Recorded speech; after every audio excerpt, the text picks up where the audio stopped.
Video like जरूर कर लीजिए और ऐसे वीडियो लगातार फ्री में पाने के लिए चैनल को तुरंत सब्सक्राइब कर लीजिए और बेल आइकन को जरूर टैप कर लीजिए ताकि आगे भी सारे वीडियो आपको मिलते रहे। यूट्यूब में फॉलो करते हैं तो प्लीज ये वाला फ्री टेलीग्राम चैनल जरूर ज्वाइन कर लीजिएगा। सारे नोटिफिकेशन सारे अपडेट यहीं पे आते हैं, ध्यान रखिएगा।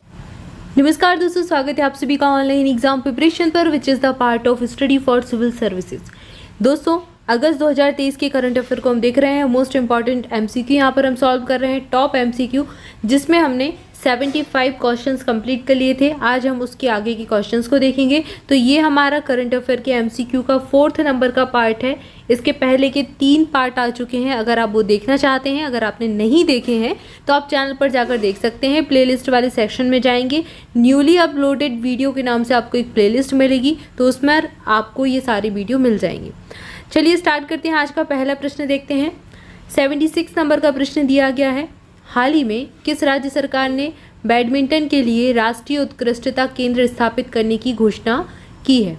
तो ये किस राज्य सरकार के द्वारा की गई है? इसकी घोषणा की है असम राज्य सरकार ने। राष्ट्रीय उत्कृष्टता केंद्र यहाँ पर नेशनल सेंटर ऑफ एक्सीलेंस यहाँ पर स्थापित किया जाएगा। किस चीज़ के लिए? बैडमिंटन के लिए राज्य सरकार ने इसको स्थापित करने की घोषणा की है, असम की सरकार ने।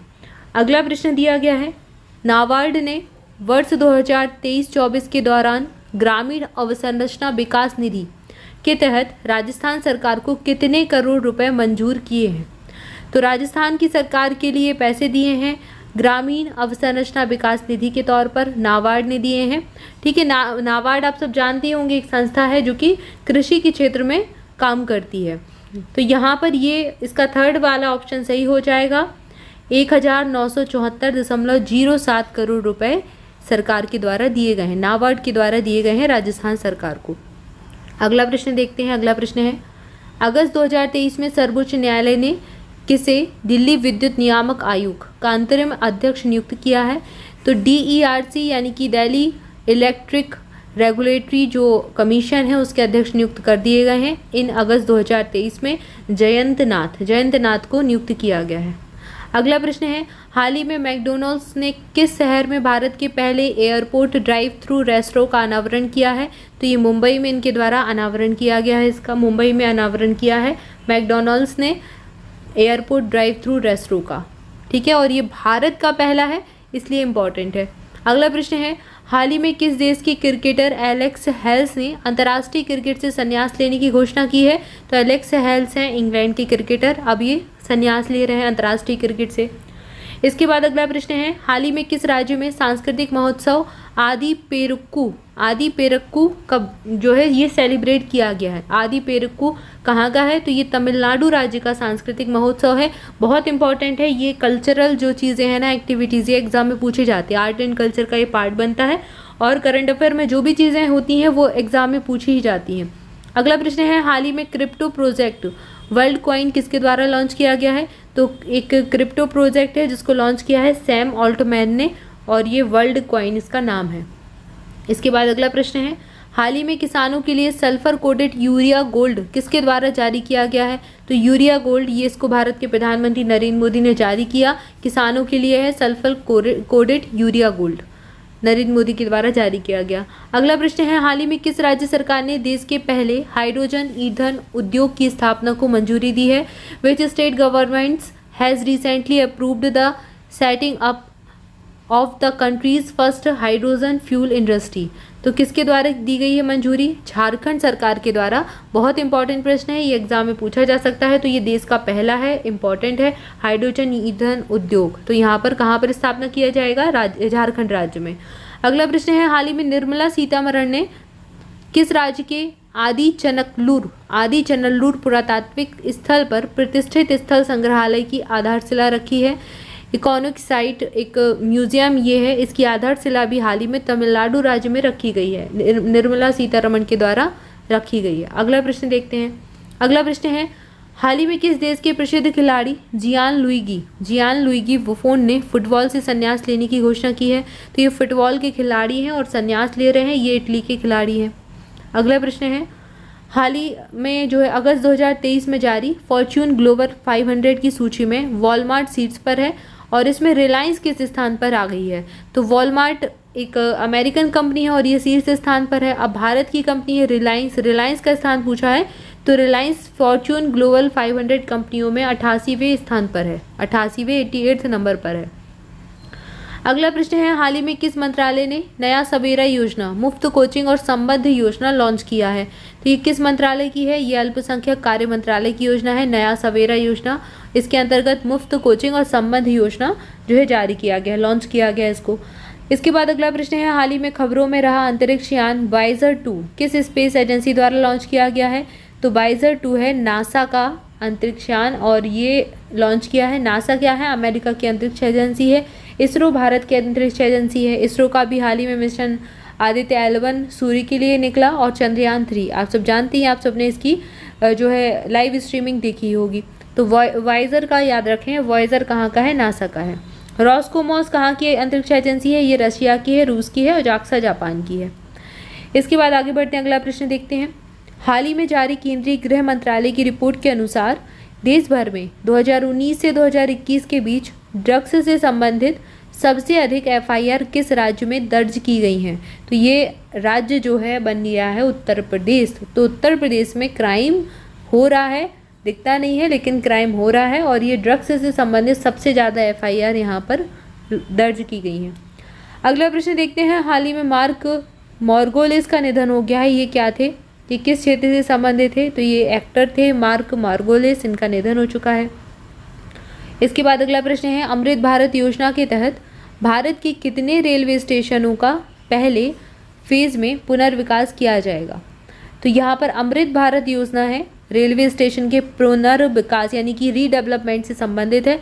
तो कितने रेलवे स्टेशनों का पहले फेज में, फर्स्ट फेज में पुनर्विकास किया जाना है? रीडेवलप्ड कितने रेलवे स्टेशन को किया जाना है? तो 49, मतलब 50 में एक कम है, याद रखना है।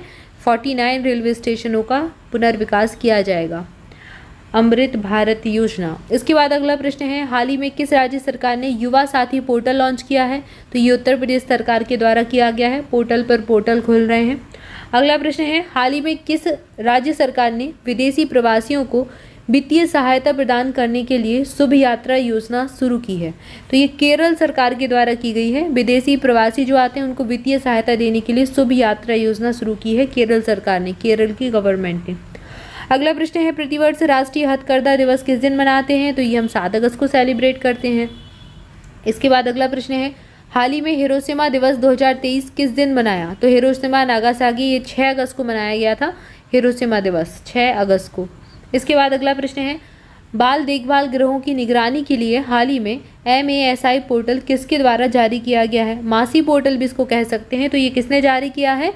राष्ट्रीय बाल अधिकार संरक्षण आयोग ने। अब ये बाल देखभाल गृह की निगरानी के लिए है, तो इसका मंत्रालय भी बाल अधिकार संरक्षण आयोग है, ठीक है ना, याद रखना है।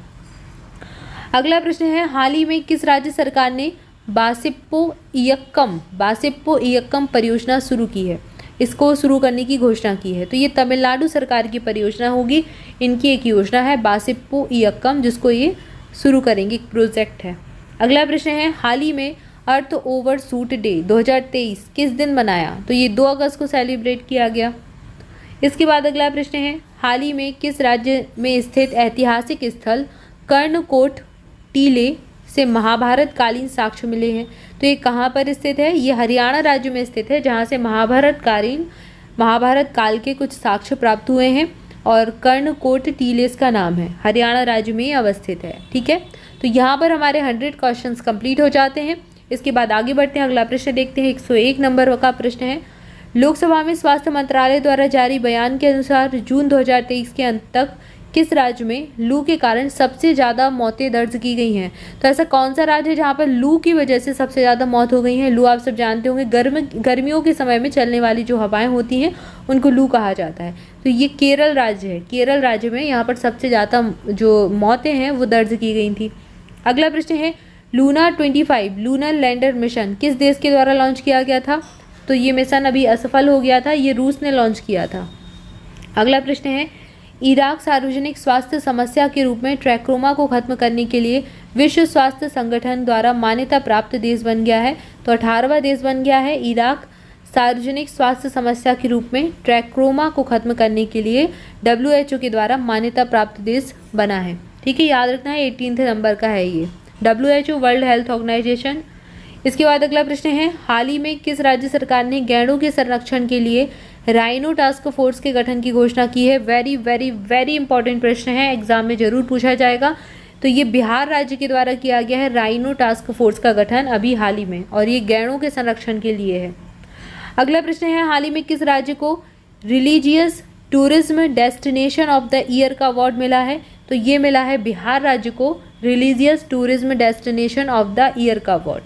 अगला प्रश्न है, हाल ही में किस देश के क्रिकेटर ज्ञानेंद्र मल्ला ने अंतर्राष्ट्रीय क्रिकेट से संन्यास लेने की घोषणा की है? तो ज्ञानेंद्र मल्ला जो है ये नेपाल के क्रिकेटर हैं। इसके बाद 107 नंबर का प्रश्न है, हाल ही में हुन मैनेट किस देश के नए प्रधानमंत्री नियुक्त किए गए हैं? तो ये बन चुके हैं कंबोडिया के प्रधानमंत्री, कंबोडिया के प्राइम मिनिस्टर, इनको नियुक्त किया गया है। अगला प्रश्न है, हाल ही में भारत ने श्रीलंका को विशिष्ट डिजिटल पहचान परियोजना के लिए कितने करोड़ रुपए की आर्थिक सहायता दी है? तो 45 करोड़ यानी कि 45 करोड़ रुपए की आर्थिक सहायता दी गई है। इसके बाद अगला प्रश्न है, हाल ही में बर्लिन में विश्व तीरंदाजी चैंपियनशिप का व्यक्तिगत खिताब जीतने वाली पहली भारतीय कौन बनी है? तो ये बन गई है अदिति स्वामी, ऑप्शन सी सही उत्तर होगा।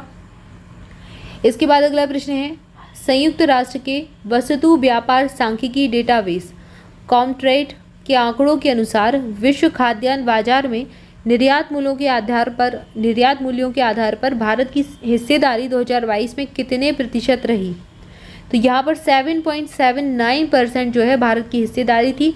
संयुक्त राष्ट्र के वस्तु व्यापार सांख्यिकी डेटाबेस में जो है उसके आंकड़े जो है उसके अनुसार विश्व खाद्यान्न बाजार में, जो खाद्यान्न बाजार होता है उसमें निर्यात मूल्य के आधार पर भारत की हिस्सेदारी 7.79% है। ऐसे प्रश्न पूछ लिए जाते हैं एग्जाम में, पीसीएस वगैरह है, आरओ बीईओ के एग्जाम में ऐसे प्रश्न पूछे जाते हैं। ठीक है, तो ये इकोनॉमिक्स का एक प्रश्न था, करंट अफेयर का। इसके अलावा ये प्रश्न जो रहते हैं ना कि किस देश में कौन प्रधानमंत्री बना है, राष्ट्रपति बना है, ये प्रश्न भी एग्जाम में अक्सर पूछे जाते हैं, तो उनको याद रखना है। तो यहाँ पर हमने कुछ प्रश्नों को देखा, इसके बाद की जो और प्रश्न हैं आगे उनको हम अगले वीडियो में देखेंगे। तब तक के लिए आप सभी चैनल के साथ जुड़े रहें, चैनल को सब्सक्राइब जरूर कर लेना। और आपके लिए एक अच्छी न्यूज़ है, स्टडी फॉर सिविल सर्विसेज का एप्लीकेशन यानी कि जो ऐप होता है वो लॉन्च कर दिया गया है। एंड्रॉयड के लिए लॉन्च हो चुका है, प्ले स्टोर पर अवेलेबल हो चुका है। तो आप सब इसको डाउनलोड कर सकते हैं, इंस्टॉल कर सकते हैं। आपको प्ले स्टोर पर जाना है, सिंपली अपने मोबाइल में प्ले स्टोर पर जाइए, study for civil services type कीजिए, आपको ऐसा लोगो दिखेगा और ये है स्टडी फॉर सिविल सर्विसेज का एप्लीकेशन। तो आप इसको इंस्टॉल कर लीजिएगा। ये बहुत ही, इसका जो एक्सेस है बहुत ही ईजी है, आसान है, तो आराम से आप इसको यूज़ कर सकते हैं। इसके बेनिफिट्स क्या रहेंगे, इसमें कई सारी चीज़ें आपको मिलेंगी, जैसे कि आपको यहाँ पर आरओ की जो तैयारी कर रहे हैं तो आरओ 2023 के लिए फुल वीडियो क्लासेस यहाँ पर डाल दी गई हैं।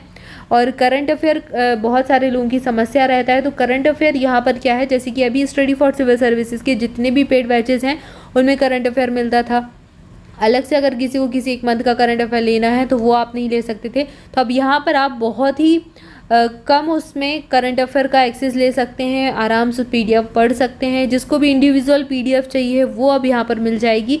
तो कई सारे इनिशिएटिव यहाँ पर चालू किए जाएंगे, तो इस ऐप को इंस्टॉल कर लें और ऐप को 5 स्टार रेटिंग ज़रूर दें। इतना आप सब ज़रूर कर दें, क्योंकि आप सब अपना प्यार है, सहयोग है, हमेशा बनाए रखते हैं, ये बहुत ही अच्छी चीज़ है। तो यहाँ पर भी 5 स्टार रेटिंग ज़रूर स्टडी फॉर सिविल सर्विसेज के साथ करें और यहाँ पर अपना रिव्यू भी ज़रूर दें। तो बस इतना ही इन्फॉर्मेशन देनी थी। जन्माष्टमी के दिन इसको लॉन्च किया गया था और जुड़े रहें चैनल के साथ। यूट्यूब पर आपके जो इनिशिएटिव चलते हैं, जो क्लासेस चलती हैं, वो यथावत चलती रहेंगी। आपका यूपी SSSC पीटी के लिए भी नया बैच शुरू होने वाला है। यहाँ पर आपको सारे सब्जेक्ट की, जितने भी सब्जेक्ट हैं, सिलेबस डाल दिया गया था, तो जितने भी सब्जेक्ट हैं सारे सब्जेक्ट की प्रिपरेशन ऑनलाइन एग्जाम प्रिपरेशन पर करवाई जाएगी। तो जुड़े रहें चैनल के साथ। Thank you for watching this video. Thank you so much.